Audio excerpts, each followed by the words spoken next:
What's happening, beautiful people? I'm here with my trusted fucking Cato, Lee Sciatico. I'm your Uncle Joe, and we're here for another fun-filled episode of the Church of What's Happening Now, the New Testament. It's November 11th. How many Mondays left to Christmas? Not enough. Not enough. Get your shit together. What's up, dog? Good to see you, dude. It's been a fun weekend with you. I just saw you Saturday. It was I good know. to see you. I thought you were missing in action or something like that. What are you missing in action? You were fucked up Saturday night, goddamn. Yeah, you give me edibles and then you put me on stage. I gave you a little cue. You went on stage. I was fine. You got 20 I think ounce. those edibles leaked with you. Something's going on with your liver or something. Oh, thanks. Because they hit you up later on. Nothing makes you feel better than Joey. I think your liver's fucked up. No, something is wrong because you ate the edible, you were high. Everybody thought you were high. And then you ate dinner. And next thing you know, you're walking around in circles. Well, I had a 20-ounce ribeye. It was fucking a lot of food. And the French fries. Oh, I didn't have that many French fries. Macaroni and cheese. Well, you're acting, first of all, like you didn't eat any of that. Like you had the cauliflower steak with a salad. You ordered everything. I ate like 3 fries. They were on your side of the table, by the way. Yeah, but I ate 2 fries. Yeah. 2 fries. The fucking mashed potatoes were this small. The fucking everything was this small. I'm like, well, who's gonna eat this shit? I'm like, me. It was good. Yeah, it was good. It was fun after the show. It was nice. Listen, DC's very nice. I want to thank the fucking MGM Grand for having us. You know, it was a great night. Big fucking place. Yeah. Holy shit. I got into walking. I'm like, nah. Nah, that's okay. I woke up that morning, went to smoke pot outside, and there was no chairs. That's a nightmare. The sun's shining. You're out there standing. For like 10 minutes, you don't want to stand no more. I guess you just sit on the curb.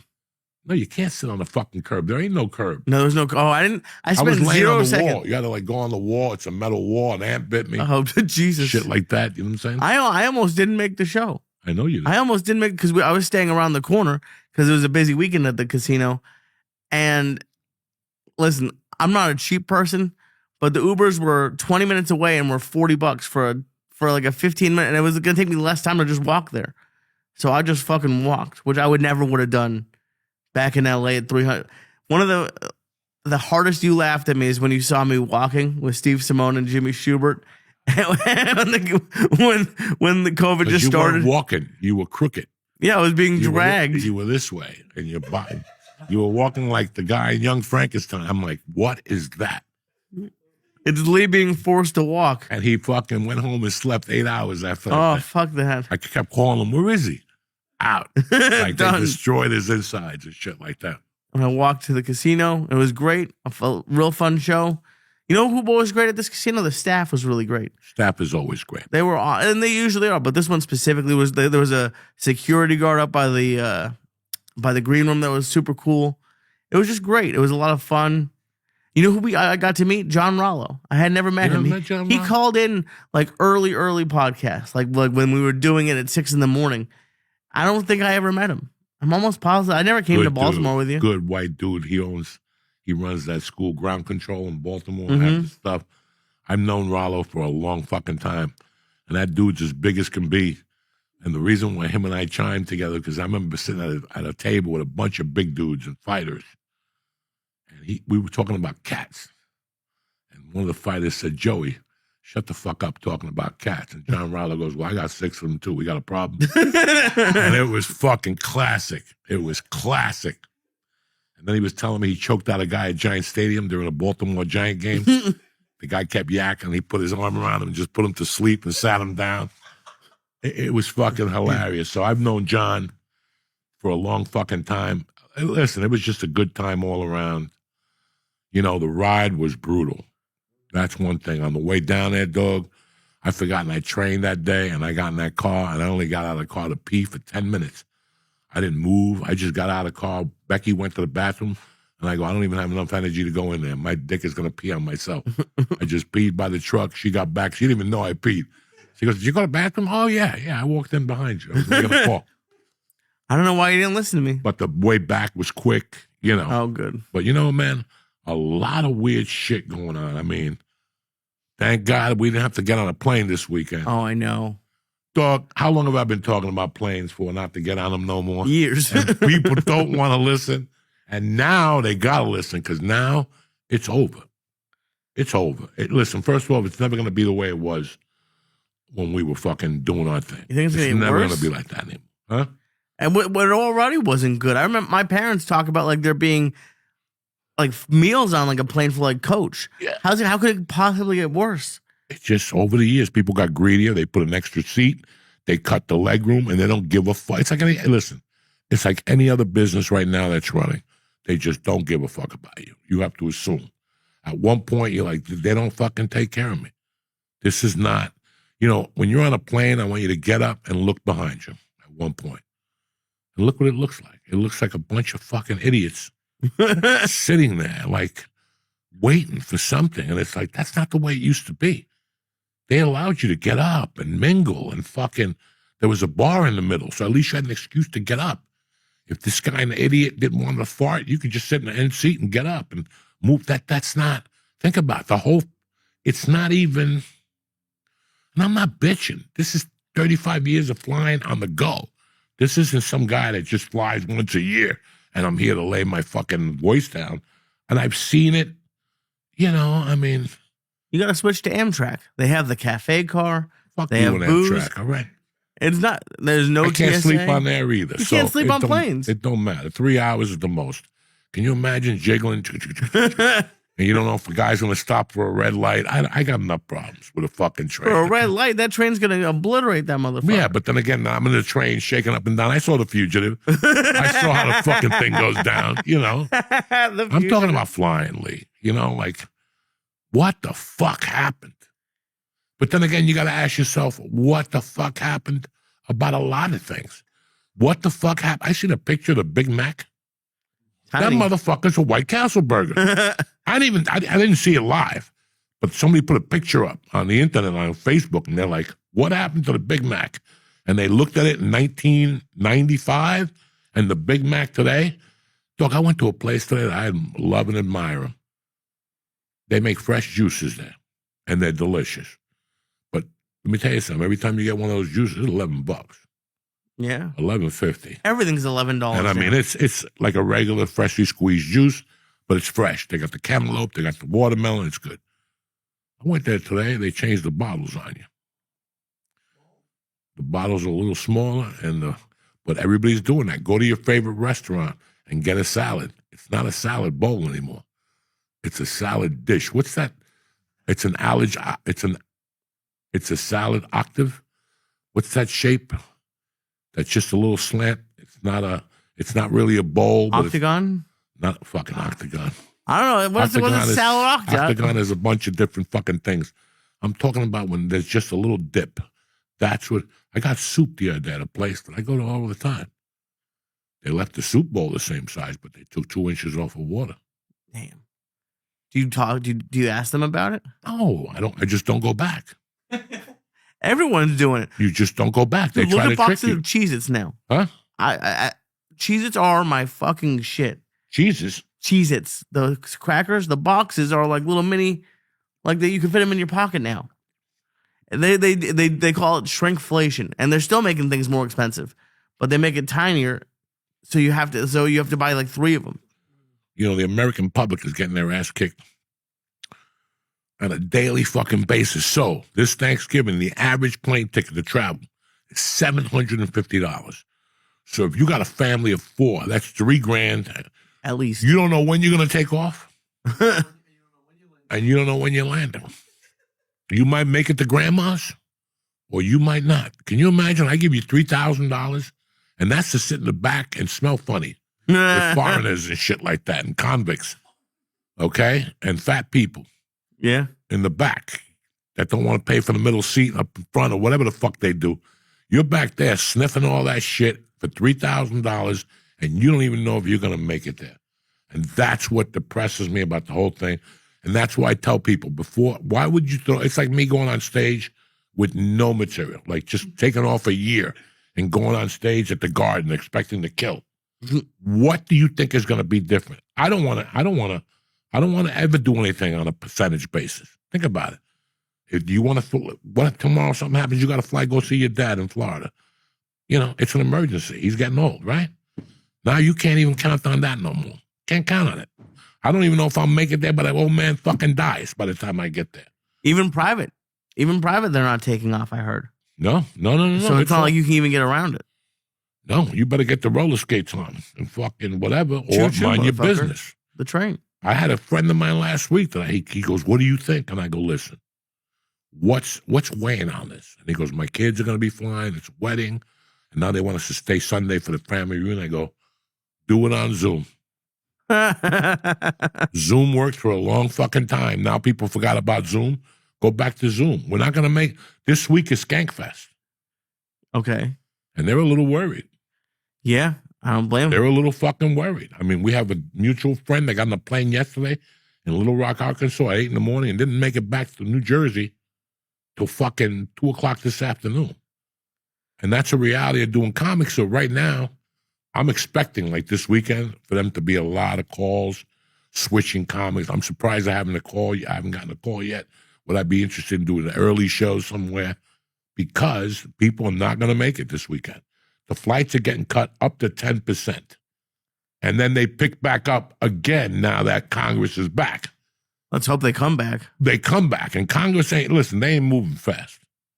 No, why would they? They get paid no matter what. What about the EBT people? Do they get their food now? I think they did in November. They got it. It took them a while to get it.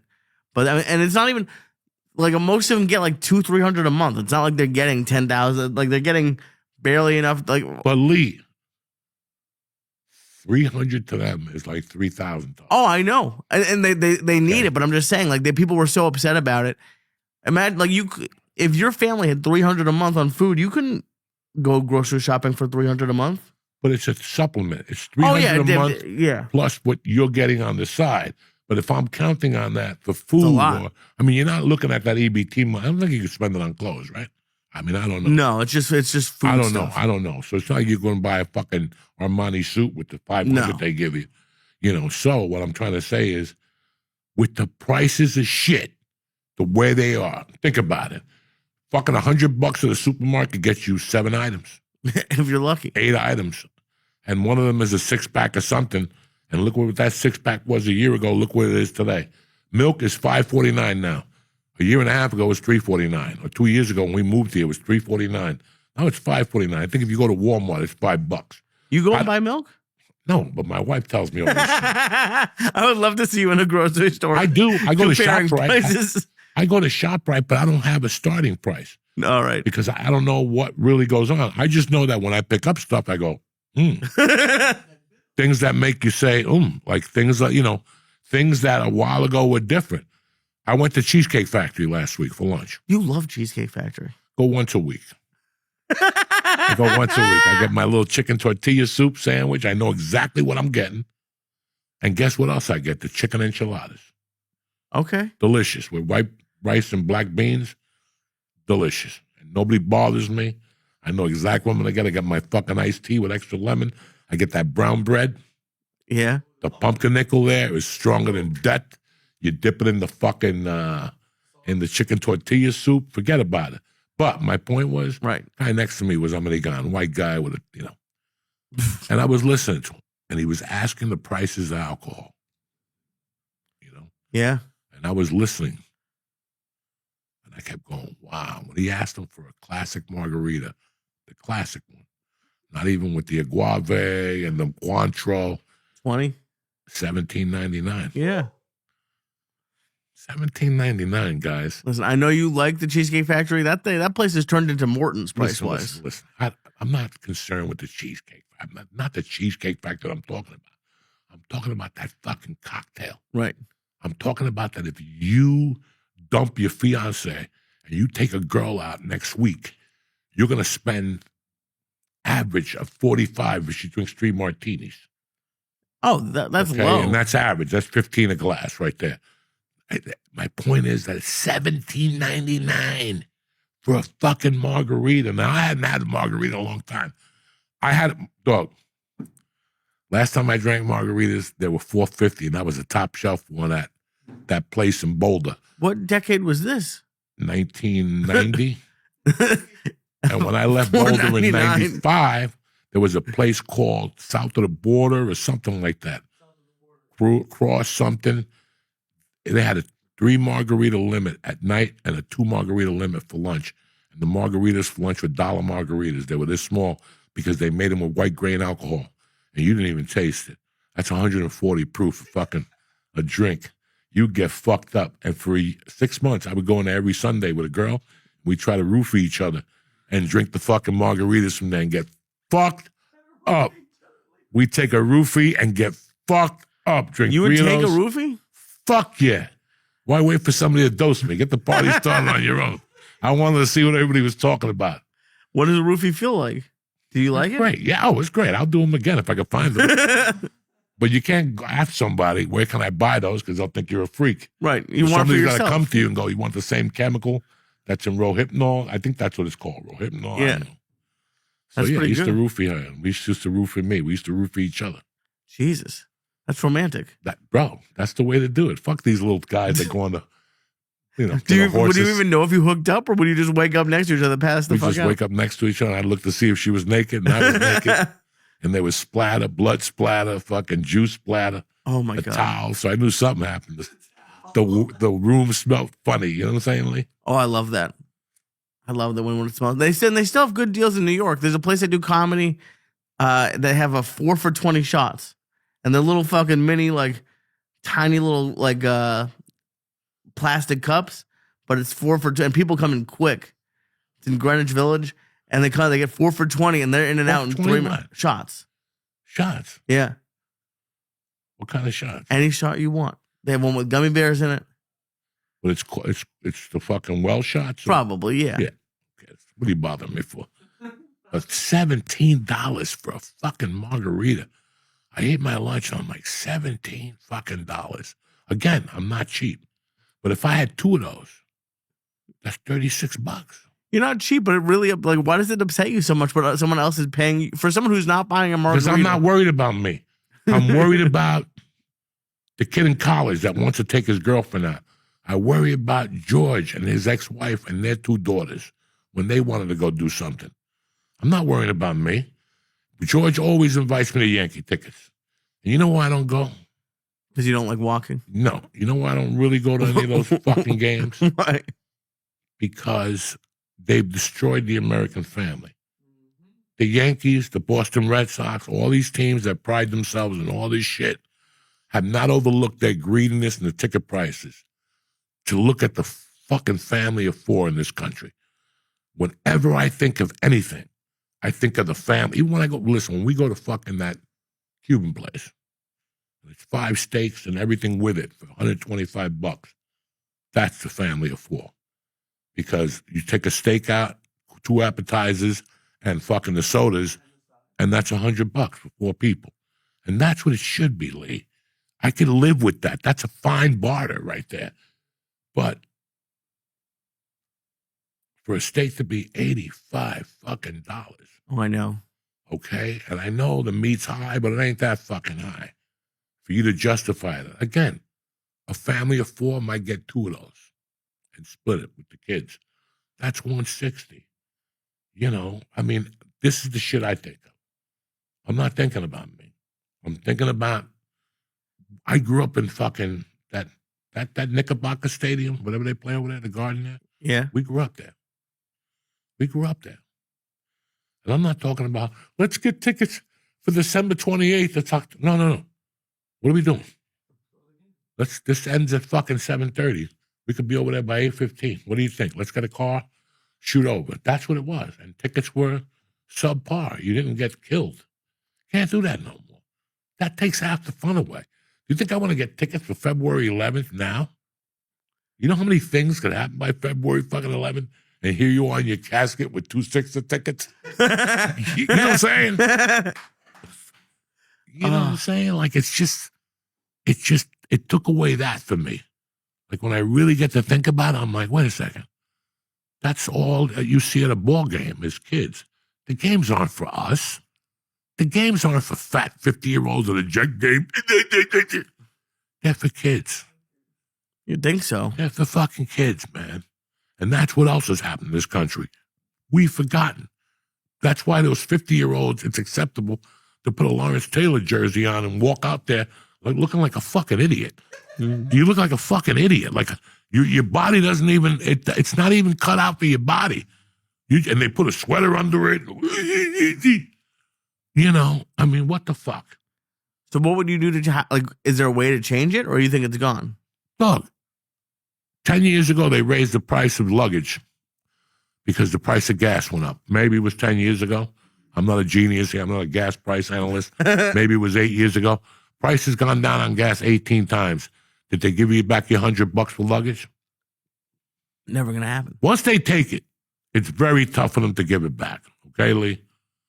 It's very tough for them to give it back. It's like if I call you and go, Lee, I got to have a word with you. I really like you, and I like the nights you played at my club, but we overpaid you by $200, and you did 300 shows, so it's time to fucking pay up. You know, like, yeah. You follow me? We're in the same fucking realm here. You can't do that. You can't do that now. So everybody, you know, it's like, again, I'm not even going to get into it, but every platform you see that somebody runs, they run on lowering control prices, controlling rent. That's not going to happen. What do you think? You're going to get one of those Habib landlords and say, excuse me, I want you to be a very nice guy and lower your prices from $5,000 a month to $3,000 a month because we're trying to get rent control. That guy will slam the door in your face like another 99 landlords and property owners will. We already fought so hard to get the price up. And now, like New York prices, oh, yeah, they're going to get slashed. We're going to slash New York prices. You know what's crazy? It makes more sense for people in New York to keep apartments unrented. Like the rent-controlled apartments, they can only raise rent by X amount of dollars. And if it costs them $100,000 or whatever to update it, there's thousands of apartments that are empty in New York. Yeah, they're rent control. And the people, listen, there's the problem in New York, same problem with a bunch of these places, is that nobody's dying. And they were supposed to be in there for 10 years. And one day they said, wait a second, I'm going to pay a $3,000 mortgage. I got an $800 apartment down in the city. I got a fucking garage. And I got a mouse or two, but I can live with that. Yeah. I got a mouse or two, and I can live with that. And I'll live here for the rest of my life. My friend still has his rent-controlled apartment in Hollywood, and I think it's up. He's had it. I moved there 27 years ago. He had it 2 years before that. And it's like $1,200 in the heart of Hollywood. Oh, his landlord must be pissed. He won't leave it. He'll never give it up. Never. Why would he? He pays rent by the year. He writes a check by the year, and he goes there 3-4 times a year, and he has an apartment. Like, if you call him up and go, I'm going to L.A., I go, where you staying? I'm staying at my house. I got it right there. It's on Curson. You walk to 7-Eleven, you walk to Santa Monica. It's right there. It's in the heart of fucking Hollywood. $1,200 a month. That's amazing. It's not, you're not sitting next to Leo DiCaprio, but I don't want it. $1,200 a month in fucking Hollywood, in the heart of Hollywood. So rent control works, but if you don't move out, if you don't evolve into I got married, I got 4 kids. I'm not going to stay in an apartment. You're going to see these people, they're going to start staying now more than they were before. I would. You're not going to lower rents. You're not going to lower, we're going to lower car prices. A car in this country is $50,000 average sticker right now. You go look at a fucking used car. I took my car to service last week. There were 2 cars just like mine, dog. I don't even want to tell you what they wanted. They're more expensive than when they were fucking new. Yeah. They're higher than when they were new. When I left service, the girl hit me up and said, hey, good to see you again. Do you want to sell your car? Because we'll give you a ton of loot. And I go, but it got hit. We don't give a fuck. We don't give a fuck. Is it because of like the tariffs or something? They're bringing the cars in from out of the country. They're looking for those fucking things big time now. Did you can't give that up. Because I've heard that from car dealers. Did you sell used or new cars when you were a dealer? Both. I heard you make more money on used. On used. Why is that? There's no price sticker. You're paying me what I tell you the value of the car is. You could come in with all your blue book value and bullshit. I'm going to fucking break it apart and tell you that the bank does that shit, but even then. And then we break it apart into all the stuff you get. And then you go from there. But the blue book value, like Toyotas hold their values. Right. Nissan doesn't. Lexus does. There's a couple cars that hold their value. When I say hold their value, Listen, it's not an investment. No. Okay? No car is a fucking investment. They depreciate. Okay? You own what appreciates, a home, land, property, but you rent or lease what depreciates. Right. Which is what they tell you to do. Now you can't lease a car because it costs just as much as fucking Does it really? as buying. It should, the prices are fucking unreal. That. I have like another year on my Unreal lease. to lease a fucking car now. Let's see what happens. You know, so, I mean, it's just, a car is a fucking, I learned early on, in 1988, selling cars, that was an education for me. Because I learned that a car is, by the time it hits the street, it just goes down. And from there, it just goes down and down. And meanwhile, you're sinking money into this thing. And that's why it's smart to be on the 3-year plan before the car blows the fuck up. Yeah, that's what I've always Before it done. takes that next level, after the warranty's expired, that's when you get rid of the car. America can't do that. But they could have years ago. For 20 years, you could, because I wasn't making no money in Hollywood. And we kept leasing cars over and over, and the payment wouldn't change. There was no down payment now. That's gone. Now they want something. All those years, we were leasing $500 down. We leased the Mitsubishi and all those Toyota Corollas, and then we started leasing Subarus, and we just kept going with it. Because I knew that I'm not keeping a car. Bro, after I'm in a car for 3 years, go take a look at that car. It smells like ass from the farts, feet. There's 1,000 dents. You fucking spilled. That's why I don't like food in my car, because that eliminates the stink. If you put an apple in there and an apple falls under the seat, then you got stink for fucking 3 months in your car. That's why I don't like food in the car. Like, I love soup, but I won't put a soup in my car. I'll eat the soup there. Not hot, sour, not nothing. I don't give a fuck. Who's asking you to eat soup while you're driving? No. You didn't. I said it wrong. When I go to a restaurant, I never take soup home to go. You can't even take it to go? No, because it's going to spill. You got to assume it's going to spill unless they give you the right fucking box. Chinese people know how to package fucking soup. They do it perfectly. Oh, with the cardboard on the bottom? Yeah, I love that. But if you just get soup and pork fried rice, it's like putting Biggie on one side of the seesaw and putting fucking an HIV person on the other side. Now you get some guy to cut you off, you stop, ba-boom, in the front seat. Oh, yeah. And now you got soup everywhere. Forget it. No soup. Nobody wants soup. Why? But why? Like, I don't understand. We were talking about the companies. You were an old salesman. Like, I think I got ripped off getting an oil change this week. Like, they told me, like, oh, you need the fucking gas tank. Well, like, there's something you put in the gas tank, some liquid.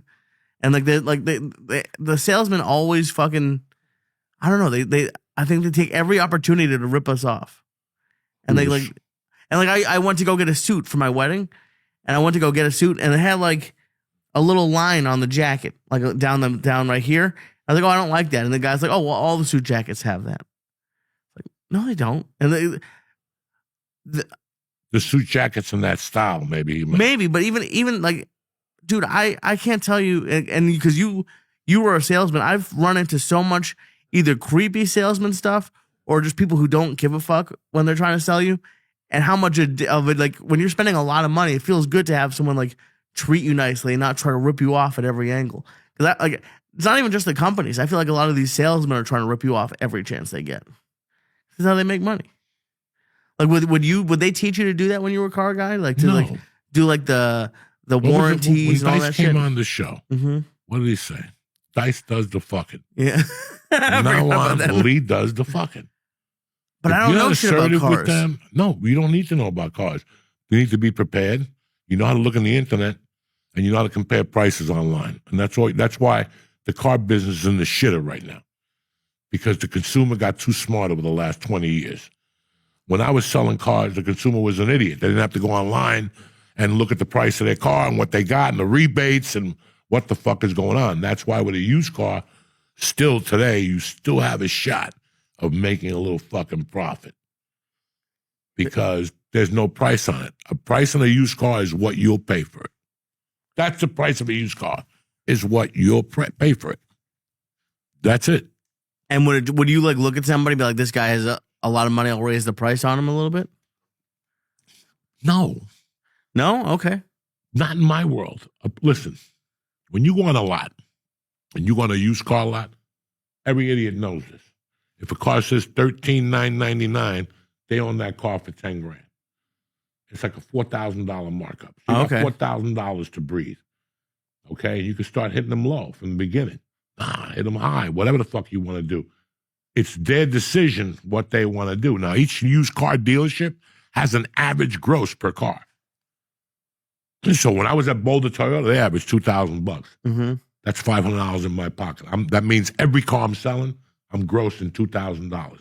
So if I have 10.2 in the car, I'm selling that car for 12.2 plus. Got it. Okay. And that'll get me $500, which is 25% commission, whatever the fuck it was back then. Do you understand me? Right. So, and now when you go on a new car, they have a sticker that comes with the car. Right. But then they got an addendum. That's ripoff. That's not. It's legal, but it's really not. That's a dealer markup for rims. They wax, they undercarriage. Right, that's bullshit. They jerked off on the car. They didn't do nothing. So when you go look at a deal, you don't even look at the addendum. You make believe like it's not even there. It's like, I don't even know what you're talking about. Well, then you'll ask them, just fuck with them. What's the price of the car? And they'll look at the addendum and press the bottom of the addendum. The price is $52,444. I just went on Channel 11. They said cars were up to $50,000. How is it an extra $2,900? Right. Well, we added the underbody carriage and the wax and the components so the sun doesn't... Listen, I didn't ask for all that. So you got to throw that in. Let's start from this number here. And that's where you start bringing out your things. I went to Englewood Cliffs and they gave me this number because everybody's dropping their pants on the way out. Right. They dropped their pants. So listen, how much for that car? $14,199. What's on the sticker? $16,900. What's your best deal? I could do $12,100. He can't do $12,100. He can't do $12,100 because now you're going to take that $12,100 and go to another dealership and get harassed. They can't even do $12,100. The ownership, after they get money back from the dealership, whatever that's called, right, from the car, like if you buy an American car, when you buy an American car, they get money back. The Ford gives that dealer like a $600 rebate. I forget what it's called. There's motherfuckers that'll go in there and go for that. I know you get $600 back, so I want $300 of that. And you're like, oh, fuck. But that's what the internet has done. It Yeah. made the consumer smarter. So when you go buy a suit, what's the difference? You got to be smarter. I did. I left. I fucking left. I went to Men's Warehouse. Got Perfect. a much better suit. Yeah, chubby. Everybody's chubby in there. Yeah. Oh, dude. They all smell like hot dogs. It was great. amazing. There was 20-year-old, the black dude behind the counter listens to the podcast. And then I went in there and got a brand new, because you sent me in Hollywood, I was thinking about this, to that 3 suits for $300, but like it like lights on fire. Oh, yeah. It like tears apart after one wear. For like $800, I got a suit brand new. Like they measured me because I don't fit it. Where, at the Men's Warehouse? Yeah. Yeah. No, listen. It's called Hollywood Suit Outlet. Yeah. It's on Hollywood Boulevard, okay? When you want to front, you know what I'm saying? Like, it's like they say black people go in there and buy a suit and bring it back the next day after they wear it. It's one of those places. They got the shoes. They got the shirt. You got a belt. You got a belt, shoes, shirt, socks. Listen to me. $299. You get 3 suits, 3 belts, 3 shirts. I think 1 pair of shoes. I mean, dog. Yeah. You look at the shoes ain't gonna last more than one night. Okay? If those shoes hit water, like if there's water, they'll disintegrate. If it's a little humid. Okay, the suit is a suit to wear for the night. For the night. Because trust me, if you put it on 2, you're pushing, you're throwing spaghetti against the wall. You might stretch for a fork and it could rip. Oh. You know what I'm saying? It's one of those suits. They just disappeared, by the way. Like, I had them for a little bit. Oh, yeah, no. And then they just, I think they I bought them evaporated. for commercial auditions. Because you always got to dress up like a mobster.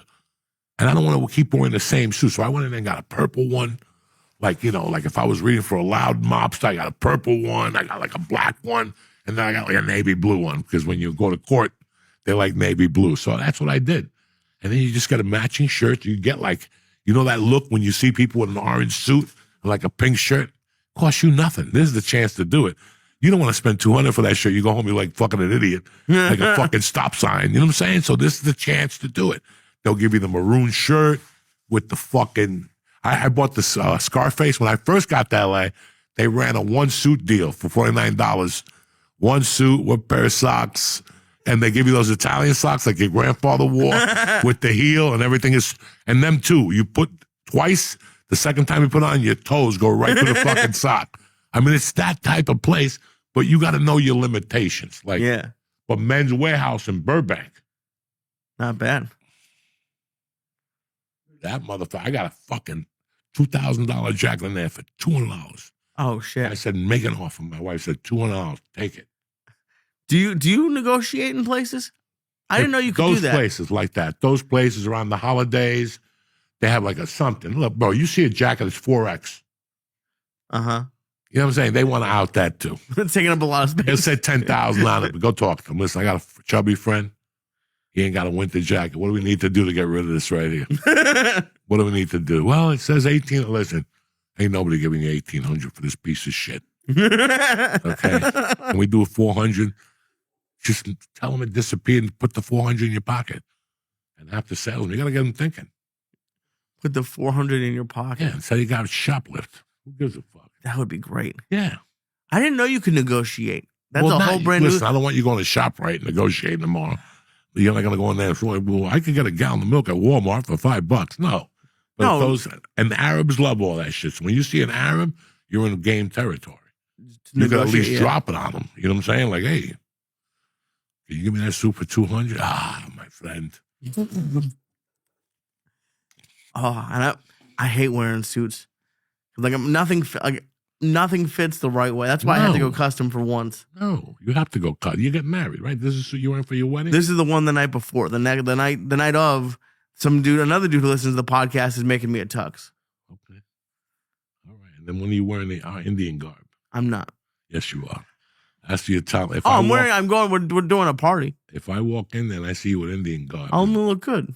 No, you're not. Oh, there's no shoes allowed at the wedding. What wedding? Oh, I don't give a fuck. Because I'll get that fungi toenail. I'll put it up against those Indians. If they're going to walk around with those curry feet, I'm going to challenge them. You think your feet smell better? My feet stink. I have to throw shoes away every 3 months. But I'll do the fucking I'll polish the shoe polish. I'll let my nails grow out. Right. And I'll buff them and save the dust. And I'll just throw them at the Indians and they'll be going smelling like, what is that smell? Oh, my God. That shit smells, dog. If that gets on your finger and you smell it, you have to wash it off, and you can still get the fucking residue of fungi. Like the next day, my finger's pink from the acid. So why do you touch it all the time? Because I love it. I love it. I put it in weed. I put it in everything. Oh, Let's take a breather, talk to these people about some things like DraftKings. What else? We got Hydro Row, and we also got Perfect Jeans. And those jeans are good. We'll be right back. Lee, I forgot to tell these guys what happened this weekend. Oh, my God. This was like Christmas and Hanukkah all wrapped into one. You know the 12, what's that, on the merry day of Christmas? The 12 days of Christmas. This is the 12 days of Christmas because after December 7th, 5th, I have no more comedy shows. I'm just going to take the rest of the year off, smoke pot, and eat mushrooms. But one of my favorite brands, one of my favorite customers showed up, companies showed up this weekend, and they surprised us with just everything. Joints, dog walkers, eights. They sent us this OG Kush. They sent us the Dulce de Leche Indica. They sent us a sativa. They had a bong in there. They had sweatshirts. They had lighters. They got grinders. They got vapor pens. They got edibles with 5 milligram.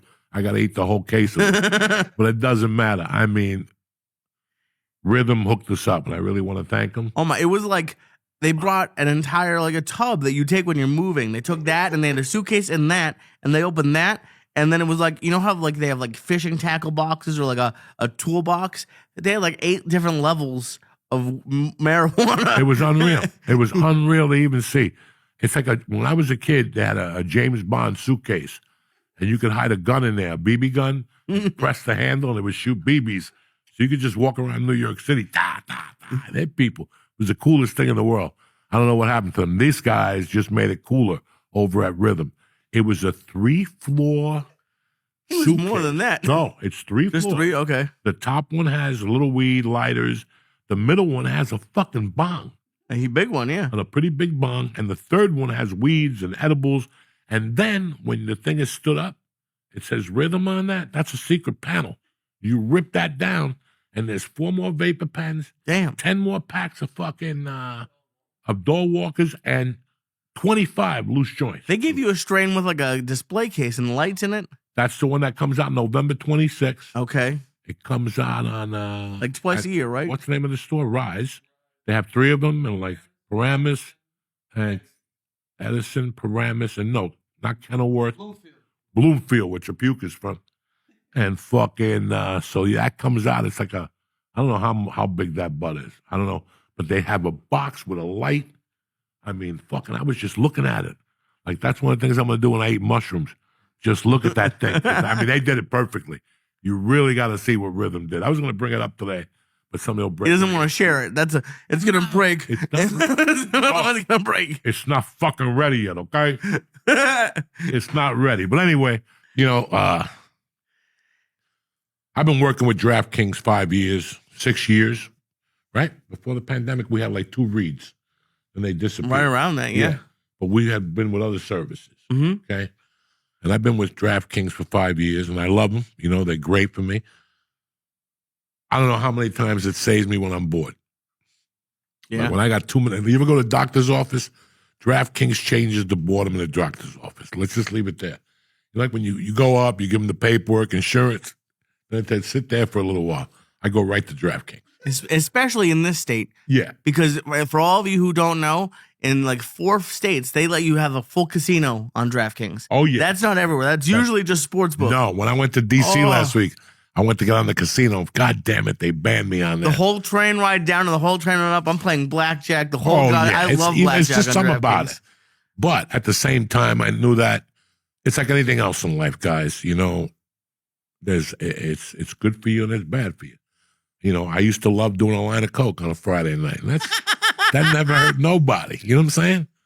I would still be alive and kicking and still have all of my teeth. But the problem is, it's when you do it 5 nights a week. Listen, there's nothing wrong when eating an Italian loaf of bread 1 day a week if you lift and work out, whatever you want, put some butter or olive oil.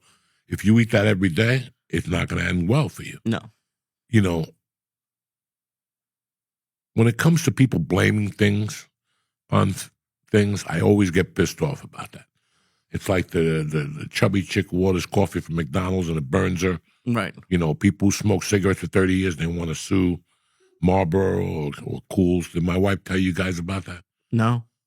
Did she tell you at dinner the other night that there was a gas station in Baltimore? She pulled into Was that high that I forgot about this whole story? She pulled into a gas station in Baltimore. And on the sign it said, a bucket of chicken and 2 packs of Newport for $20. That's a good deal. That's America. Racist as can fucking be. But if I say that, they'll throw me under the fucking jail. Big signs. A bucket of chicken and 2 packs of Newport. Maybe it was a black dude who owned the gas station. Maybe not.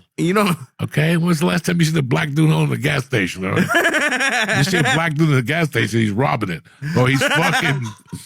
Or he's fucking buying a U or what? A red and butter. What's those things they buy? Red and gold.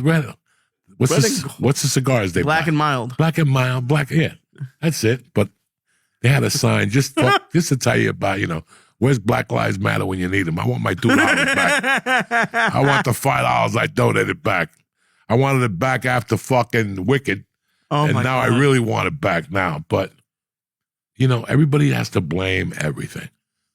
So the last 4 or 5 weeks, 3 or 4 gambling scandals have busted out. Yeah. The 2 pitchers from Cleveland, the fucking basketball scandal with Chauncey Billups, the UFC thing, And you sit there, and I heard something Sunday night. I was switching through channels waiting for the mayor of Kingstown. And ESPN had their little, Americans on there talking about gambling and how companies like FanDuel and DraftKings and all these companies have fucking... Meanwhile, they own a sports betting app Did they lose it? Well, fuck. Who lost? Yeah, apparently ESPN had an app and now they don't have an app. But it's here. This is not the app's fault.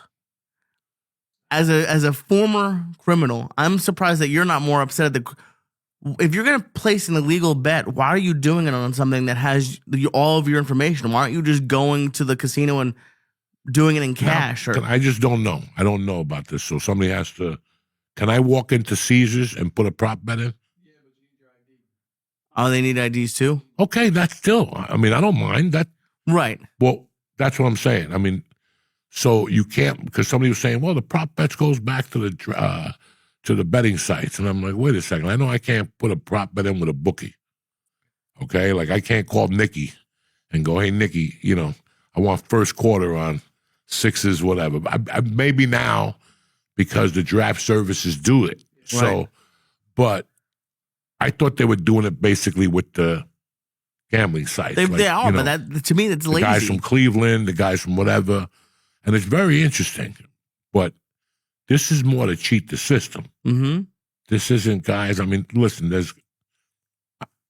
I love DraftKings, okay? And for me, it's called control. Maybe when I was 21, I would have already have sunk DraftKings by now. You know what I'm saying? Maybe I would have owed them money or something. But that's the thing with them. You can't owe them. They take it right out of the fucking account. They don't even take fucking PayPal. No. They don't take my PayPal because it's corporate. Yeah, it's just straight out of the bank. They don't fuck around with anything. But just the heightness, listen, man, the country's very hip to gambling now. Mm-hmm. We thought that growing up, people gambled, not like they're gambling now. I mean, we discussed this 2 weeks ago. People are gambling. Drinking is down. Gambling is up in each fucking state. Drinking is down. Because it's a $20 margarita, and you can stay home, drink by yourself, and you don't have to go to a casino anymore. Like, you've been telling me for months that Vegas is dead.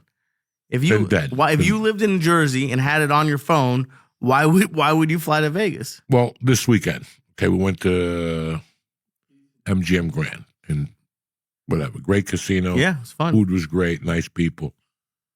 I know that they didn't have free drinks on the floor. No. Okay. And I also noticed when we went to the other casino that they didn't have quarter or 50-cent slots. Okay. So that eliminates a lot of things. Listen, all I remember about Vegas is we're going to Vegas, we're going to get drunk, we're going to gamble and get fucked up, whatever. You got drunk from gambling. You went to gamble, and they brought you drinks. Every time I go to Vegas, there's chicks walking around, but they ain't 50 of them. There's like 2. Do you know what I'm saying? They come around 1 an hour. It's like when I used to go in the 90s, they were there every 3 minutes. You didn't even have an empty glass. You could have 2 ice cubes, and they rush right over to you. So things have changed. So, yeah, if you want to go to Vegas and get taken care of, and you can't afford it anymore, guess what? You could do it at home. Well, at least I could put disco music on and fucking put lights in my living room and get a live dealer and get fucked up, snort coke, bring a chick over for a date. Think about it. I would love to be able to set something up in somebody's house. And you just come over to a gambling fucking studio to their house. Doesn't have to be much. Lights, ding, ding, noises, ding, ding, ding, ding. Hey, give me back my bitch. Whatever.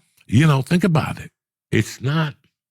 So in your mind now, you could can you airdrop your phone to that screen? Of course, yeah. Guys, what are we talking about? That's a live dealer. Oh, I love it. I'll do it. I did That's it. a live dealer. I did it on the bus here from New York today. I love it. And you go with a live dealer? Uh-huh. It's a real big, thank God I don't live here. I've been lucky the last couple months. The last couple months, I've been real lucky. That's why you take the bus to Jersey. Oh, yeah. It takes a long ass time. I want to take a bus. It's great. It's $3 and I'm there for 2 hours on the bus. Now I know why. But that's crazy that you take the live dealer. Oh, we should instead of fucking doing it football, we should wait for another Monday Night Football. Do the Monday Night Football and then get the live dealer up for DraftKings. That's the way to do it. I was honestly thinking about live streaming. They play blackjack? Blackjack, they have every game you want. They have live dealer. Blackjack, they have cheaper ones that's like $5 a hand, but like it's not a great game because like everyone's playing on the same hand. The lowest minimum you can get is 25, but that's the same as at a casino. If you go to any casino, the lowest minimum you're gonna find is $25, unless you get really lucky. So like, but I got, knock on wood, you go up and down, but you go for a hand or two, and if you start losing, you leave. And you go. They have like 4 or 5 tables you can go to. I always look. I have rules. And they have baccarat. And they have baccarat. They have craps. DraftKings has everything. Oh, it's everything. Great. It's a blast. It is so much fun. Can you imagine if you ate a mushroom?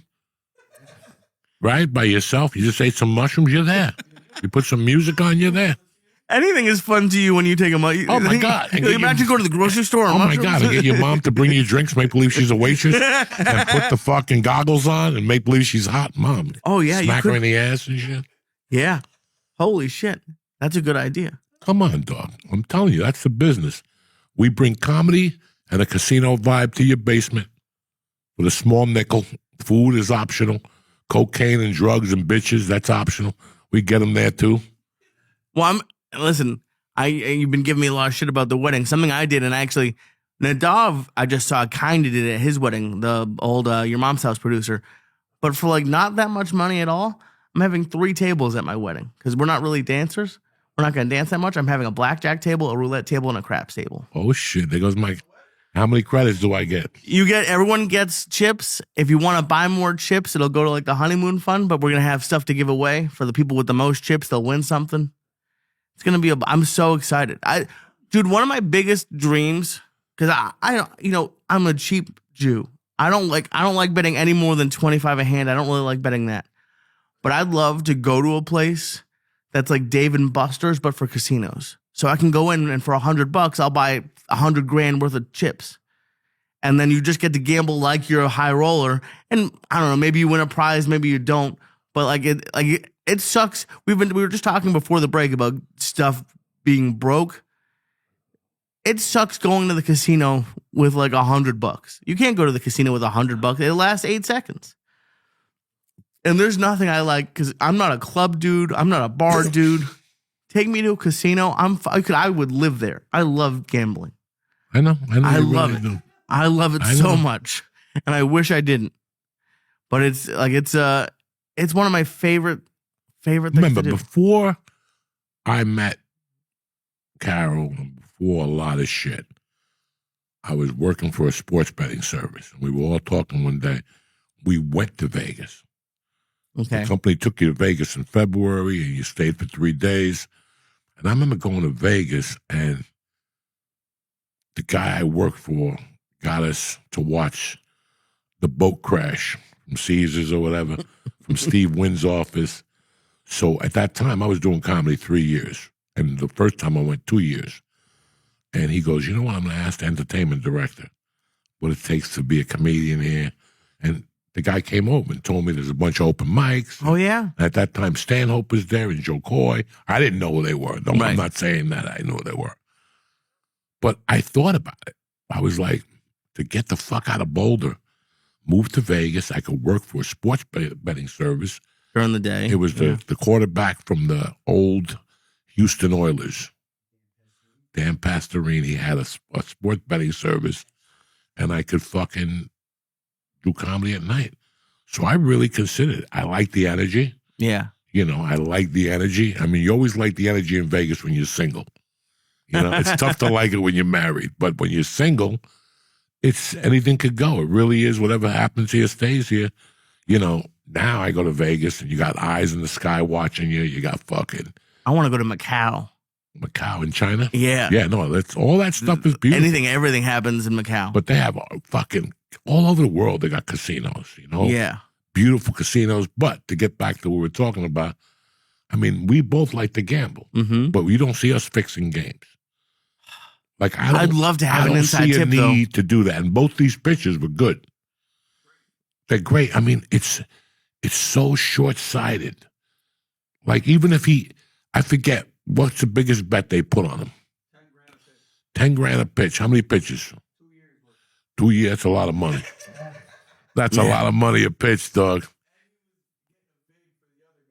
But let's pretend that guy got $100 million contract. You could sleep at night. With that You would thing, think so. dog, with that gambling stuff, you always think they're going to knock on your door. I don't know if anybody understands that feeling. Of thinking they're going to knock on your door? Of thinking they're not going to knock on your door. When you do something that's so, there's so many moving pieces, you're like, but when there's that many moving pieces, you got to assume they're going to knock on your fucking door. There's too many moving pieces, and there's too many people that are able to talk. And there's too many people that it's just too many moving fucking pieces. If I call you tonight and go, Lee, meet me for Cuban food. Let's smoke some dope. And on the way out, I shoot you in the head and take you down to Pines Barren or what's the street under Dell Avenue down there, whatever the fuck that is, and throw you in the weeds. It's me and you. Right. If they find your body, I fucked up. But nobody else.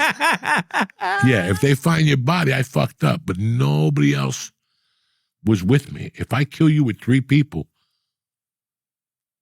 one of these guys get pulled over for a DUI, got an ounce of coke, he's looking at 15 years, you're done.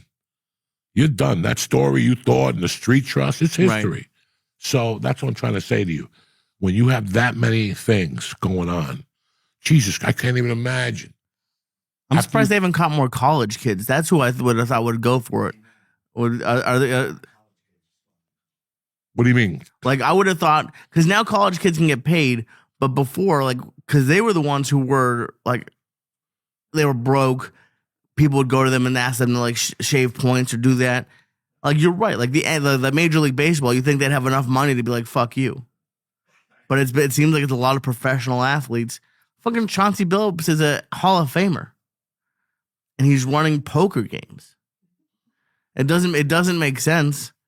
But I don't know. Do you think it's greed? Well, what do you think now it is? what they're saying is that these guys were into these guys for something else. Listen, the mob is very smart. It's 300 years of street wisdom. And it's like we sit here and they show you The Sopranos and Goodfellas, and you think these guys, yeah, there's a degree of them that lifestyle doesn't work no more. If Nick puts in a bet with me and I hit him in the head with a pipe, it's all over. That shit don't work no more. That shit don't work no more. There's just so many things that don't work no more. Right. Narcotics, listen, it's the same thing. You sell narcotics, I got 2 guys on the street. I could only control that business as much as I can, which is if I got a kilo a month and I knew I could offer you a half a kilo and somebody else a whole kilo, and I get stuck with a half a kilo, I can move a couple ounces to a friend of mine or 2. I could sleep at night. Right. It's when I got it and I got to put it out there through 9 different people. Someone's That's when I know. Up, and listen, people do it because after a while you think you're fucking bulletproof. I did the same thing. After a while you think you're not going to get caught. You're smarter than people. But eventually, some guy gets pulled over. Some guy smacks his wife. Some guy. Look at Frank Vincent. The code took him down. Yeah. It's you never know what's going to take you down when you have that many moving parts. And that's a horrible way to go, guys. Especially when you think you've had it going on for 10 years. And all of a sudden, one day, when now you're enjoying your life, now it's not even about that money anymore. You're enjoying, your wife had a kid. Your business grew on its own, like your fucking business expanded on its own. One of your partners brought in a fucking new sneaker, and the thing blew up, and now when everything is good. We speak to you outside for a second, and you already know the knock. You've been waiting for that knock. In your heart, you don't ever want that knock to happen, but you know that knock was going to come. So when you say they were into them, what does that mean? Lee, how long you been married? You getting married when? End of December. Come on, let's hang out tonight. Let's go get some beers. I'll call George. I'll call Nick. I'll call the Cuban kid. Let's go out. And all of a sudden we end up at, come on, Nick, let's go to that strip club on Monday night. And all of a sudden I fucking give you like a Mickey. Mm-hmm. I put you in the back room. I already got your plan. There's 2 girls waiting for you already. We already set this up. They're going to suck your dick and stick a tongue up your ass. And while they're doing that, Nick's going to take pictures of you. Lee, let me ask you something. So you're getting married? You're excited? How excited are you getting married? Oh, I'm great. I'm going to have poker tables and... Okay. Yeah. Before you think of those poker tables, take a look at that picture right there. How nice would your wife like those pictures? Where'd you get these? You guys suck. You suck. No, we don't suck. We do suck. Too We bad. are very bad people, but we know that you hang out with this guy, this guy, this guy. All we want you to do is set up poker games. You're untouchable. I can't believe you guys did me like that. Just set up poker games. We'll give you a flat fee of $20,000.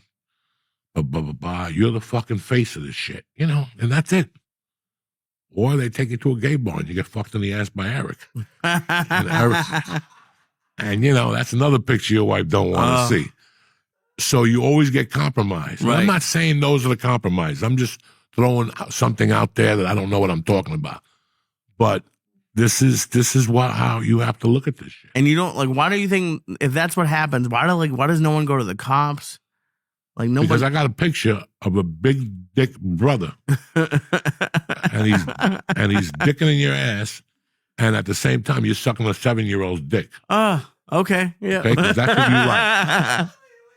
I got you. down to what you really like. I know what you really like. Okay, Right. never mind what you tell people. I know what you really like. Okay, I know you go at home and throw down a shot of heroin every night. You don't do it in the daytime. You control your addiction. But every night you go home at 8 o'clock, you're sweating when you get home. Sweating. You know what I'm saying? It's time for that You shot. can't wait. And everybody has something. They find out what your weakness is and they attack it. Frauds, whatever, food, I don't fucking know. But they're attacking now they got you. It's like when I read that book, Havana Nocturne by TJ. And in that book, it states a story when Kennedy went to Cuba and they got him laid. And at the end of the thing, the guy, Traficante, looked at the other guy and he goes, "We fucked up. We didn't put him on tape. We're going to bring him back." Because he went to Cuba as a senator. He goes, "We're going to bring him back and tape him. And then when he wins the presidency, we go to him and go, look at these pictures you with 3 Cubans. What won't you do for us?" You think that's how they get people most of the time is pussy? It could be anything, Lee. It could be that you were stealing from Nick. And now I'm not going to tell Nick you've been stealing from him, but now you're going to steal from me. Jesus. Anything. They get into your weakness any fucking single way. Maybe these guys were just gambling degenerates. Yeah. And, bro, all these books and all these little stories that you hear about the NBA and the NFL, there's a lot of gambling involved, brother, especially in the NBA. There's a lot of gambling involved. Oh, between the players? Yeah. They play poker. Listen to Michael I was Jordan. going to say, do you see, there's a video of him fucking doing the quarter drop with the security guard. Yeah, they do anything. They gambled on anything and everything. That's a fucking, that's when you're up to, listen, my cocaine addiction at the end, that's what it's like to have, because I was doing an 8-ball every night. I don't even know if I was making the money. The other night I was having dreams that I owed Dante money still. Fuck, I owe that motherfucker $500 still. That's funny. Like I have shit. dreams that I didn't do my homework. Yeah, no, it's fucking crazy. But it's really crazy how they nail you. I don't know what. Listen, man, we get weak at all parts of our lives. And we don't have a fucking explanation for it. It's just a weakness that we have as men, women, human beings, It's just, and sometimes your mind plays tricks with you. And You're telling me you hate me, but in my mind I'm hearing I love you. right. I love when you fucking come over. No, you don't. But it's just, it's fucking crazy, Lee. Did you ever get offered a inside tip on gambling when you were younger? Nothing? Everybody thought they were fucking Houdinis. But let's look at it this way, okay? Michael Jordan, which I'm not accusing, but from the stories we've heard, what was the quarterback when we were kids from the Baltimore Colts? Art Schliessler. He was the first guy. What did he do? I don't know that story. He fucking threw games. Fuck. He threw games, Pete Rose. What do they all have in common? They were gamblers. Yeah. But guess what else they had in common? They couldn't pick a winner, even they were involved with the sports. A good friend of mine once told me, I want you to think about this before you put that bet in. Guys that play the sports, it's like when they call you and go, I got a pick for you, a former NFL player. They can't pick them. I have tons of friends that I quiz them every once in a while. Who you like this weekend? They're the worst. Yeah. You go the other way, they're the fucking worst. When you go on UFC analysts, they're the worst because they're fighters. They look at it. It's like Joe Rogan can't pick a winner. You know how many conversations I've had with him? He doesn't see it like we see it. Like tonight, fucking Philadelphia's playing Green Bay at Green Bay on a Monday night. It's flipped. Green Bay are the fucking favorites. Really? Okay? Guess what? All of America's going to bet Philadelphia. All of America's going to, and especially 3 receivers are out. All the receivers are out for whatever. Green Bay. Why are they giving a 1.5? Everybody's, they try to trick you. It's a move. Maybe that you're looking at that, but maybe the answer is the under. Maybe the answer is the under. It is Monday Night Football. You have to look at Monday Night Football and go, what is my utopia here? What is my perfect utopia on this game? Is it Philly and the over? Because that's your perfect utopia. Oh, you're Philly and the over. That's what they want you to bet. But there's got to be something. They got to make money somewhere else. You got NBA tonight? Yeah. You got a full slate tonight on Monday night. If you're going to bet NBA, Monday night's the night to do it because everybody's focused on the NFL. A lot of people don't. There's just little things that you learn because you did it, not because you told me. Because I fucking lost money on Monday nights. But the biggest basketball scores I've ever had have been on Monday nights. Like Houston giving 5, and you go to sleep and you wake up and they win by 58. And you're like, what the fuck? That's never going to happen again. I love when they make mistakes. Yeah, the line, and that's why the first line of the NBA, the first month, the lines are always soft. Right, because they don't know. So it's a good time to attack the NBA. After that, everybody gets hip now. Zion is still a fat fuck. This guy is still eating pork chops. It's kind of weird what you learn, but that's so when you take all that into consideration, what really makes you think you're going to win? That's why when I go on DraftKings, it's entertainment. I don't go over a certain amount, and I go when I get on DraftKings, it's either I lose 50 or I win 5,000. Do you know what I'm saying? And 9.5 times out of 10, I'm gonna lose 50. As long as you can be good with that, like that. You know who I was thinking about the other day was Freddie Correa in Vegas. Yeah, he doesn't gamble a penny, and he can live in Vegas. And he lives in Vegas, right? If I lived in Vegas, it'd be a problem. But here's the problem with this. There's a week where I won't touch it. I only go on DraftKings to play the free games to see if I can get 10 free spins. I'm a Jew too. I work hard for the fucking money. So that's what I'm saying to you. Right. It's not, I just don't go on there and go, I'm going to put 2,000 on fucking the Knicks. That never happened. Because if my wife found out, she'd fucking rip that app down. That'd be the end of the fucking app. So my wife will tell me, I'd rather you think of what you want for the month, think of what they give you, and put it in there. And once that money's gone, don't go back. And that's exactly how I do it. Yeah. So if they give me 3 and I put 3 in there, so you know me. Once you start dipping into my 3, I take a few days off and shit. With their 3, you got to see me. you got to see me, dog. I'm right there on the phone, pressing, fucking, I got music on. Dog, while I win, I go out and smoke in the garage. I come back, I'm all fucked up. But once it starts dipping into my 3, it's intervals, Jack. That's where you put the safety bet on, because they'll hit you up once a year. Oh, yeah? Do you want to not raise your limits? Oh, yeah, leave it right there, because it's entertainment. It's not It's entertainment. Right. And it's a lot of fun when it's going your way. Oh, it's the best. And it's a lot more fun to win $18 than to win $10,000. I don't know about that. Trust me, I'm telling you. Why would it not be fun to win 10 It's grand? you and your girlfriend. She never sucked your dick before. You've been dating her for 3 months, and now you split a parlay, and she wins 18 and you win 18. They'll suck your dick for the small 18. I don't know why. You can take them to dinner, flowers, they won't suck your dick. But let a woman gamble and win? Oh, my God. It's pussy for everybody. Pussy here, pussy there, pussy here. Everybody, yum-yums, everything. I had no idea. Because It's entertaining. I get food, I come over. But again, it's not entertaining when that idiot goes, I lost 5,000 on this.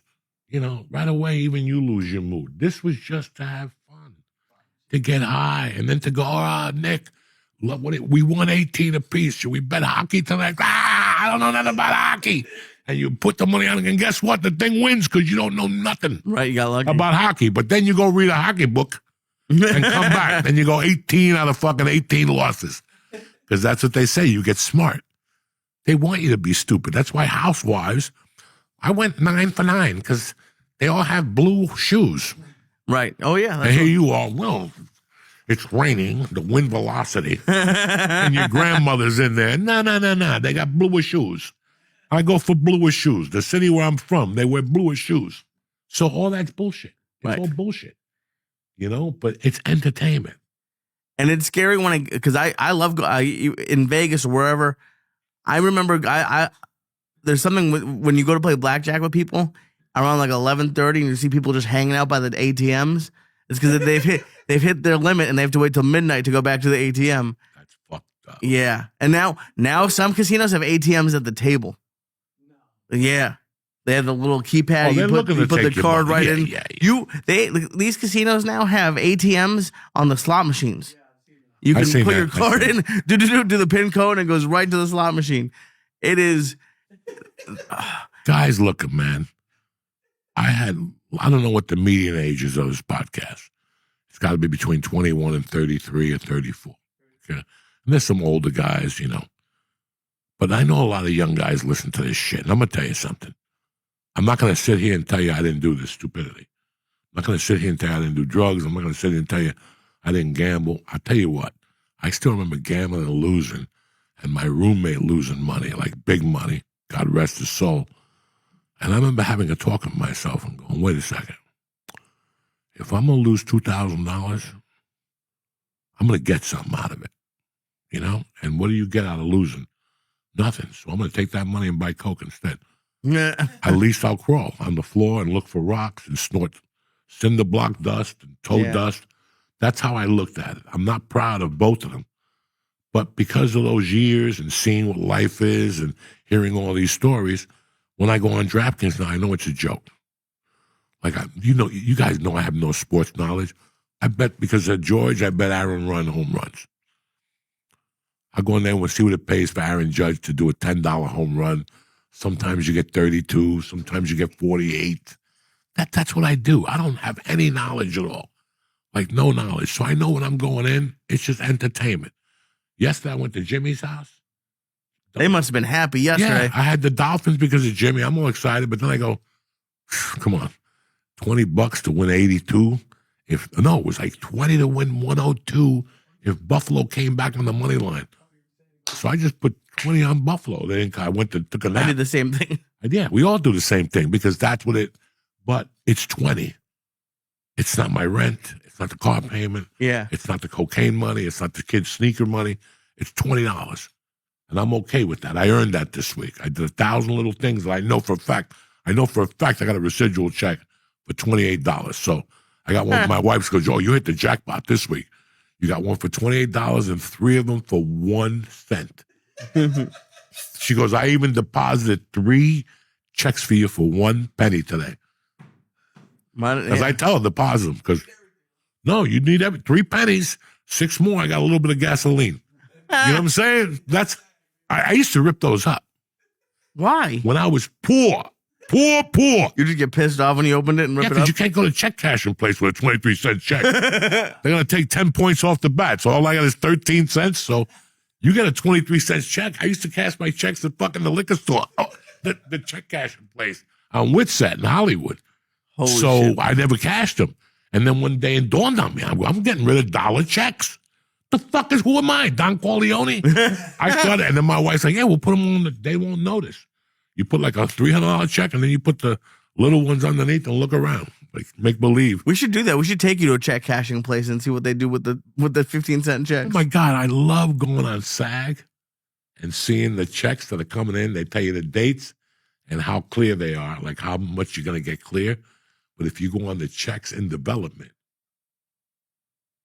Then you see what's really coming. then you see everything. But there's always like 42, 28. Like when you first book a show, the first residual is the amount that they paid you.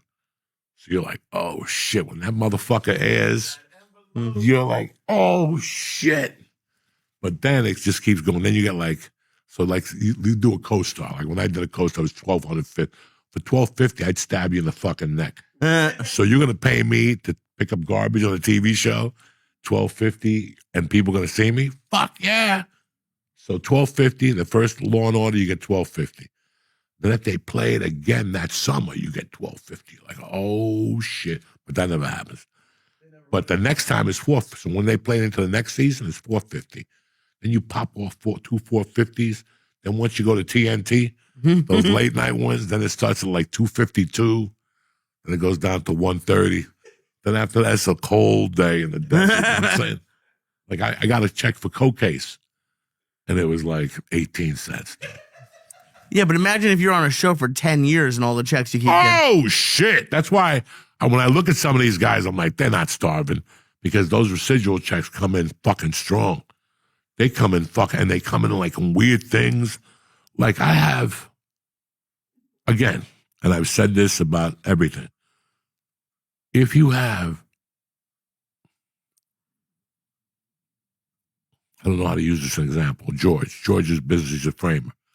If George had a website and he averaged $300 a month off the website, just people scoping and buying a picture, a giant shirt or whatever.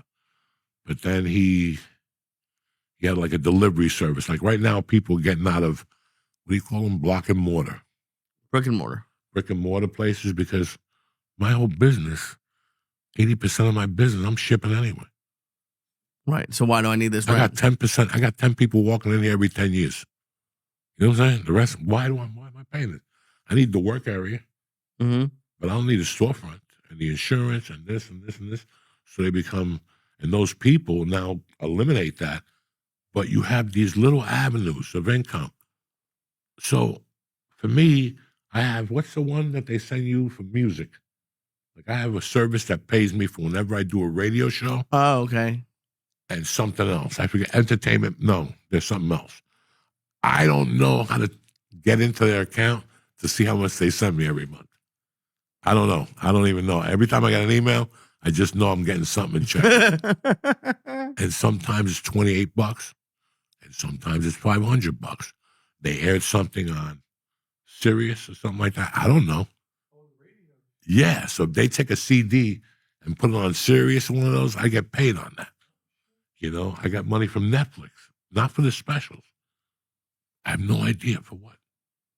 I have no idea. Every month, Netflix. Ari's things, were those on Netflix? No, Comedy Central. Oh, you're right. Comedy Central never paid me for the YouTube Ari things. That's 10 million Jesus. downloads. Yeah. Times 3 or 4. Those are crazy. They never fucking dropped me a dime. So do you understand? You got to take the good with the bad. You can't fucking fight every battle because you're going to get robbed in this business. Just don't let them over-rob. Like fucking, you just can't. If that's what they want to do. Everybody listen, the gambling thing, people going to do what they naturally do, man. Yeah. Some people think they get away with it forever, and you can't. You can't. Somebody's Especially gonna figure now. something out. Yeah, now everything's a fucking paper trail. Like I was watching somebody's special, and they were saying that cash is like kryptonite. They don't even want your cash no more. They don't want No, a your lot of cash. places say cashless. What about the airport? You can't get a sandwich without an ATM card or a credit card at the airport. They look at you weird. Yeah. So when you go to Yankee Stadium, you can't use cash? They're getting rid of it on the subway now. They're not going to have those. They don't want homeless people in there anymore. I mean, they're just going to Get sneak the under fuck anyways. out. They want to control everything. That's communism at its best. Mandami, yeah. Oh my God. They're excited.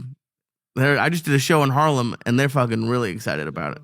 All right, good. Let them jump up and down. It's funny, man. I trained Saturday. Listen, I never really recovered from the Wednesday night show. Really? That was rough Wednesday. That was fun.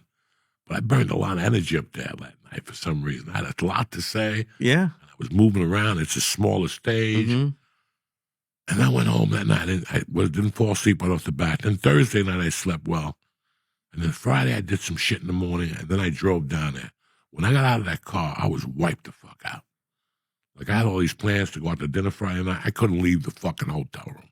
I don't even think I even ate dinner Friday night. I didn't. I think she brought me like a roast beef sandwich, a half. That's all I ate with water out of the refrigerator. You feeling okay? You're just tired. I was fucking wiped out. But Fridays, I'm always wiped out. Like, that's why I don't make no plans for Friday night.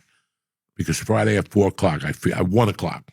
Like, if I did my week, Friday at 1 o'clock, I'm fucking done. So I got, mediocre sleep. It's a foreign bed. She forgot my fan. I brought a fan, but she forgot the other one. So I fell asleep to the noise from my fan. I got up a couple times to pee. And then Saturday, I just woke up a little fucked up. Like, I just wasn't feeling it. And throughout, I got up early. I went downstairs, fucking got high in the morning. I got too high, and I went back up and took a nap. I had breakfast. Breakfast was pretty fucking good.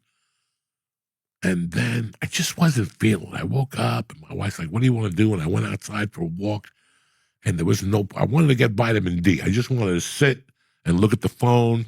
I knew I couldn't go on DraftKings Casino in D.C., so I just wanted to get some vitamin D before the show, maybe write some notes on the phone, and I just couldn't get settled. And fucking, we went to eat. We drove to a mall, and we went to a food truck. Okay. I saw they had a food truck side. I go, you know what, Terry? I don't want to sit in a restaurant, but I do want to get food outside. It was nice out. It was beautiful down there. So I got some chicken enchiladas, shrimp enchiladas from a thing that was, she was as Mexican as could be. So I I want to know what that means. A little burro. And it was her and the husband was hiding. He wasn't legit. He was in the kitchen. Bro, everything was good. The enchiladas, the rice, the beans. But the best thing on the thing was that salad they give you. It was crunchy, and you bit it with the enchilada. Because I like an enchilada with lettuce on top. It gives it that. Guys, it was tremendous. And I smoked 2 joints when I was there. I went to the back and smoked. And my Mercy ate, my wife ate. And we just sat there. And then Nick came and picked us up, picked the girls up. And then me and Terry were there. And on the way back, I'm like, I'm not feeling it today. And, bro, this is how old I'm getting. You ready? What happened? It was my mother's death anniversary. It was? That's why I wasn't feeling it. Oh, shit. So now I go back to the hotel room, and I'm looking at all my material, and I'm making notes. Half the shit I didn't say, by the way. And I know. Half the shit I said. I'm a fucking idiot. But the closer that night was supposed to be finding my mother on the floor. Oh, Jesus Christ. Dog, that's what I'm feeling. What a waste of time if I went up there and wouldn't have said it. Right. But I know I can't say that story in the middle because it's doom. You're not going to follow that. Right. I sell it. And people go down, and I go down a little bit. So I said, fuck it, I'll close with it. And at the 56-minute mark, I was like, here we go. I couldn't do it. Why not? I just couldn't do it. And what was stopping you? Too emotional? No, the room was good. I just didn't feel like taking them down. I wanted to leave on a good foot. Right. They were laughing at the brownie stuff, and fuck it. I got off and just closed it at that, but I really wanted to fucking talk about that for some reason that night. I'm surprised that you didn't. Because that if you would have asked me like, Remember we were talking, or it was me and Becky Wu. We were talking about material, and I goes, I don't understand how I go see a comedian and he has the same material 3 nights in a row. Something has to happen that day. Something that threw him off. Maybe on that day his aunt died 3 years ago, and that was his favorite aunt. Something, you would think so. I think you're more of an anomaly than like. I've opened up for a lot of people, and it's not exactly the same, but it's close to the same. And especially when you're editing CDs for you, it's annoying because you go up there 5 shows and do 5 different sets. Like completely different. It's not even like a word's different here or there. You have a whole new chunk that we were talking about before in the green room. Like you're not weird, but like you're the unique one with that stuff. Bro, the other day, one of the reasons George got rid of cable. Did you get rid of cable? Yeah. And one of the reasons I'm about to get rid of cable, and I hate to say that a lot of people are going to go, Joe, you're a hypocrite, is that the fucking Godfather's on every day. Now, I love The Godfather, but it's on every day on Showtime or one of those. Godfather, Godfather 2. And when Godfather 2 ends, Godfather 1 starts on another channel. I pay too much money to see The Godfather. I think I have it on DVD 3 times, VHS once. I think I even got it on cassette, reel to reel. I even got the other one, Blu-ray. I got a Godfather and everything, okay? And this is funny, guys. You're going to appreciate this. I know George will, because George and I always have these conversations. I don't care what you guys want to say to me or tell me he's gay or he sucked dick. All those stories make me love him even more. We're talking about Marlon Brando. So last week, The Godfather's been on so much, and I go to myself, you know what? I haven't watched it about a year. Let me put it on. And my part came on right from the beginning. He cuts right through the chase, and it's when Sonny gets killed, and he fucking has the conversation with, the consigliere. He has the and which is one of the greatest fucking things ever when he tells him. And I read up on that scene, like they were doing a show on The Godfather one night, and he had no idea that fucking, what's his name, was going to take the glass out of his hand. Like Robert Duvall was saying, when we first rehearsed it, he rehearsed it like that. And that's what I would do to break your balls. Just rehearsed it a certain way. And then when we shot it, he came down and took the drink out and then gave it to me and then said, now you had your drink. And he goes, I was lost. He goes, the first 2 takes, and then he came back and did it differently the second time. He goes, I was completely lost with this motherfucker. That's what you do. Okay? I've always loved Marlon Brando, and I like the school of thought that he was in. He did everything, a little bit of everything. He wasn't good at everything, but he kept his mouth shut. And in the daytime, he would sit in Manhattan in front of Macy's in 1950, and he would sit in a phone booth. And he would hide in a phone booth and watch people walk because he loved to watch people fucking walk. And if you watch that scene in The Godfather, it goes from the funeral, it goes from that to the funeral. Look how they massacred my son.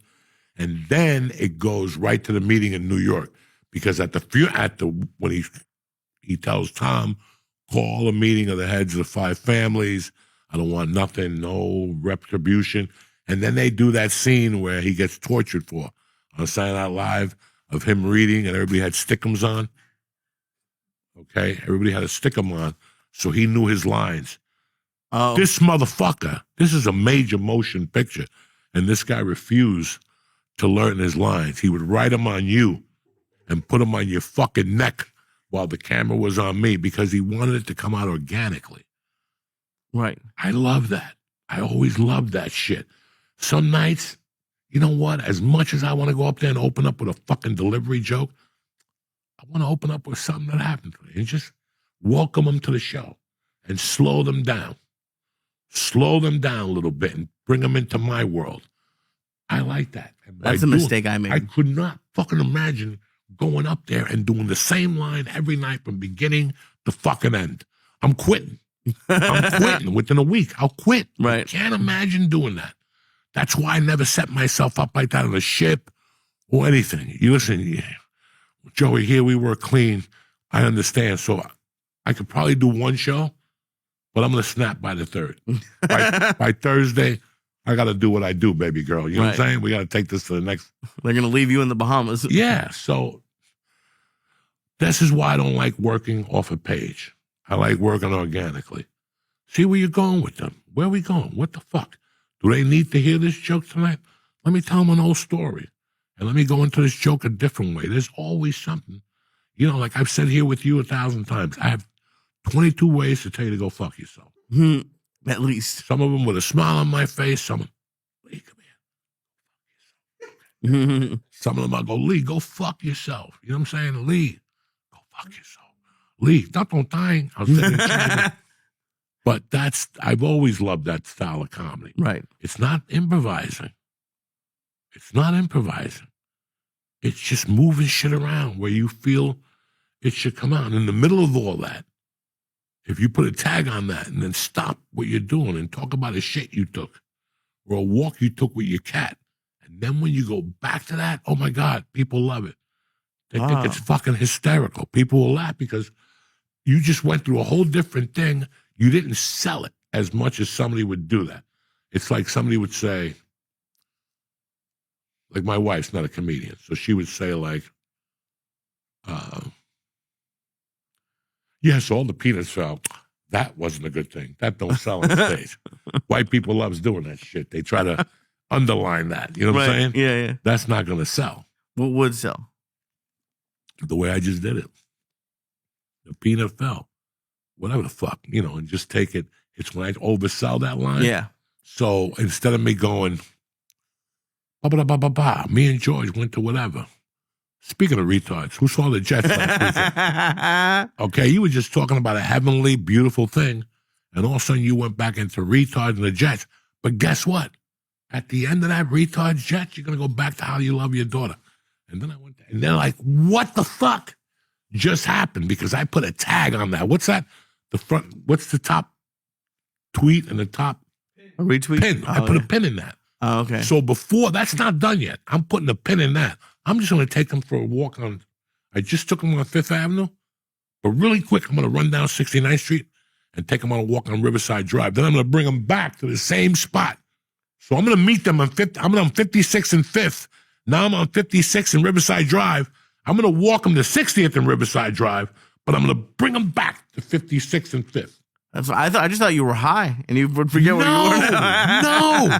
That's the appearance you give those motherfuckers. Right. So they think you're a wizard. No, you know you're not. It's like when I found out, when I was a kid, I remember the first time I watched Brian, what's that guy's name that killed himself? Mork and Mindy. Oh, Robin Williams. First 2 times I saw Robin Williams, dog, I thought I was going to have a fucking heart attack. Yeah. One time he was doing something and he opened up the fucking hamper and he goes, Hoffa, I fucking almost died. Like he was just, and then I found out that he wrote everything and he planned it out. Everything was planned out. Right. He sold it like it was improvised. Right. So he sold it like he was spitting, dropping knowledge, but that thing had been well done already. It was fucking brilliant. That's crazy. So it's how you sell it. You could sell it like this is the first time you fucking read it. But once you ever read a book and you read like a couple paragraphs and you're like, wow, that was fucking great. I got to read that again. Mm-hmm. And you read it again and again. Then it takes the sting out after the third time. And then you can move on. You're still blown away by the story. Right. But it loses the element of surprise for sure.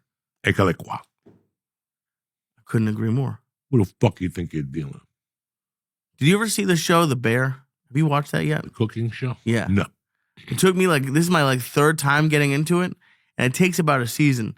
But in the second season, they have an episode with your buddy John Bernthal. Yeah. They had a great episode with the whole family, and the mom is going nuts, and it's like that. Like I could rewatch it. I'll never be able to rewatch it in the same way because it's so out there. Like there's also, and I'm sure you never saw Game of Thrones. You ever see Game of Thrones? No. There's an episode called The Red Wedding where they kill everybody at a wedding. Your wedding when I go. Listen.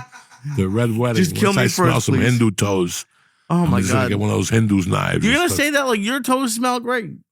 They wash them. Listen, My toes do not smell great. My toes like my asshole.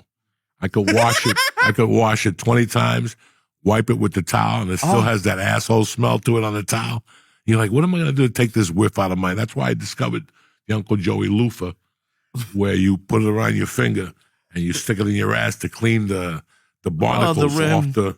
You ever look at porn? You ever watch porn and the chick's got a beautiful pussy, but her asshole's brown, like around the asshole? It looks like somebody painted it brown, and you're like, I don't need to see this shit.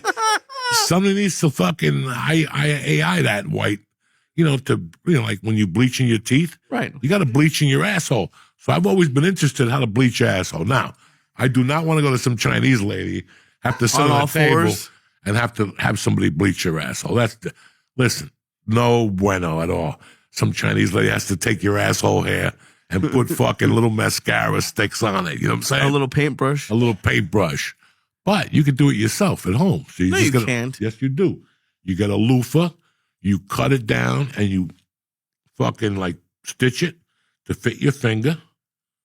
And you stick your finger like 3/4 of an inch up your asshole, and you go this way, and you'll hear the barnacles dying. How often do you throw this thing away? Huh? How often do you throw that thing away? 1 a week, 1 or twice a week. And so you just keep making new little loofahs? Yeah, when you buy a new loofah, you just cut them and prepare them so you always have a big bag. You got a big bag of loofahs. What happened to a bidet? I just installed a bidet again. A bidet is great, but a bidet takes the decay off the top. It don't take that barnacle. If you turn it up to 10, it does. No, it doesn't. You have to help it. That's good. If you soak it first and spray like fucking Febreze, it's not Febreze. What is it? Like some... No, not fertilizer. That's for the Arabs. The other one. The one that you just, like to clean. Okay. Well, get yourself like a cleanser that has like strawberry seeds in it. Like I used that one time, peach seeds. And you just take that and put the finger in and just clean around your barnacle. But even that, my ass still has that wang to it. So I gave up. I do it once a week now. And, You wouldn't get your asshole bleached? You wouldn't go to a place? No. I don't even like getting massages, Lee. Oh, I love them. You don't like massages? I don't like laying on the table face down. Anything could happen. You know what I'm saying? Anything could happen. And anything that can happen is not good. Oh, dude, I gotta be honest. I just got into them a couple years ago. I've had like probably 4 massages. The first one I got was with a dude, and I was not thrilled about it, but it was either my ex getting a dude or me. And I was like, all right, I'll take the dude. Best one I've gotten by far. Like the head just it was a little weird. Like it. That's good. You don't want a little a dude just rubbing your shoulders. It feels nice. I tried, and it just doesn't. The only little woman I liked because it was out in the open was the Chinese lady I took you to. Yeah, that was fun. And she was great. For $40, she was great, Lee. I didn't have to worry about a hand job. It was out in the open. When you walk in, they put your feet in hot water, they put your feet up, they take your shirt off, they rub your shoulders, your fucking hands, they rub your neck. She would fucking stand on a chair and stick her heel into my calves. God. She was a power lifter in China. And then she would start working on my legs and get a stick and do all this shit and fucking... Oh, she was $40. I get off a plane, I go right there. I would drop my luggage at home, smoke a bong hit, and shoot right to the fucking thing. Oh, dude, one day you called me and said, I'm going to be at your house in 20 minutes, wear shorts. And I came down, you took me there, and then speaking of it, we were laying next to each other with like a little curtain in between us, and this woman was strong as fuck. And I had to be like, hey, can you lighten up a little bit? And from the other side of the curtain, he said, don't be a pussy. Dog, this place is great. Oh. And Massage Envy was across the street. It was like a fucking ghost town. Because up and down that street, that place was legit. It was next to the bodega where the guy was cool. Yeah. And next to something else, the black hair cutter. On the corner, remember they would be cutting hair at 4 a.m. I would be coming up the hill and there'd be fucking 10 cars up there. Black people cutting hair, fucking music. They had a food truck. Fucking unreal. It was the... Lancashire and something. Yeah, and there was the little bodega there, the massage place. Wasn't there like a dental office that was never open? Was it that one? And then across the street was Massage Envy and that gym that they tore down. Gold's? No, there was a gym there that they tore down. And I remember I used to go there to get the juices. There was an Asian who sold juices there. Okay. And that's where, God rest his soul, I used to see him lifting there with other big black dudes. The guy that died, Jamal Warner, from whatever. Right across the street. And across the street, that was a hot little neighborhood. The sushi there was tremendous. The all you could eat across from the Ha-Ha. Yeah. They used to give you the mussels with the cheese on top. Oh, yeah. Oh, shit, George. That's why I brought milkshake there. Oh, that place was heavenly. We used to kill them. And then you had the place up the corner there.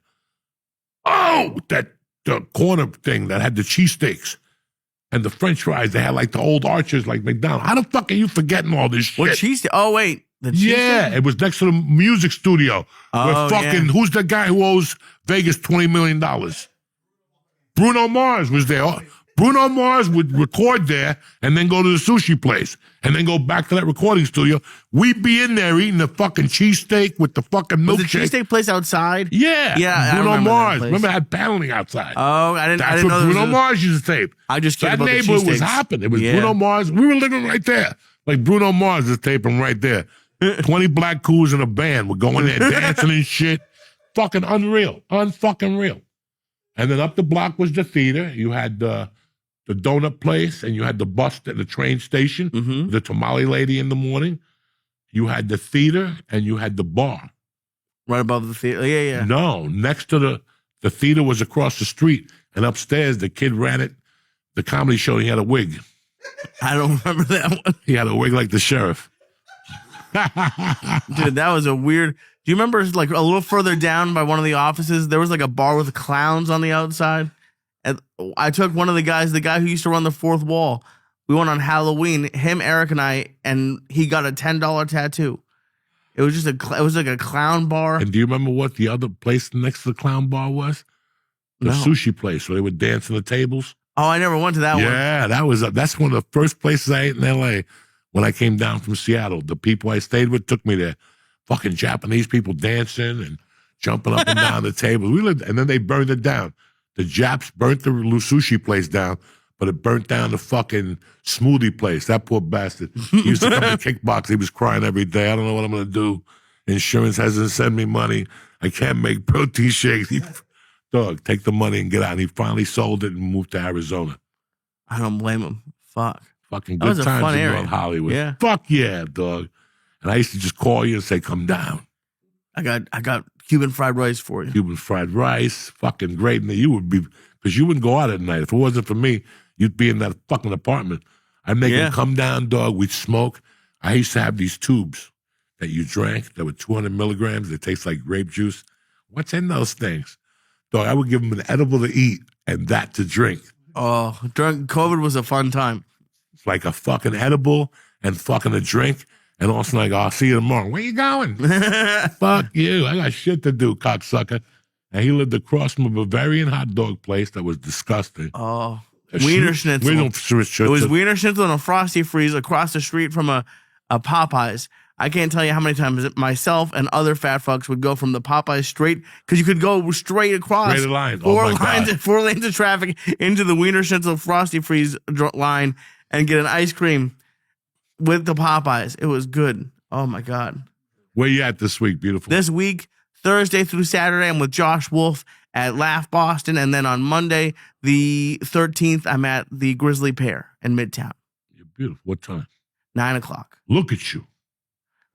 Oh, yeah. Lily from the Gazebo. Me, I will be at the Dojo Thursday night at 8 o'clock doing a bucket show. I think there's a few tickets left. And then Philadelphia on the 26th, Parks Casino, the night before Thanksgiving. It'll be fucking insane. That's it. Take it. We'll see you next week. Stay black. We love you.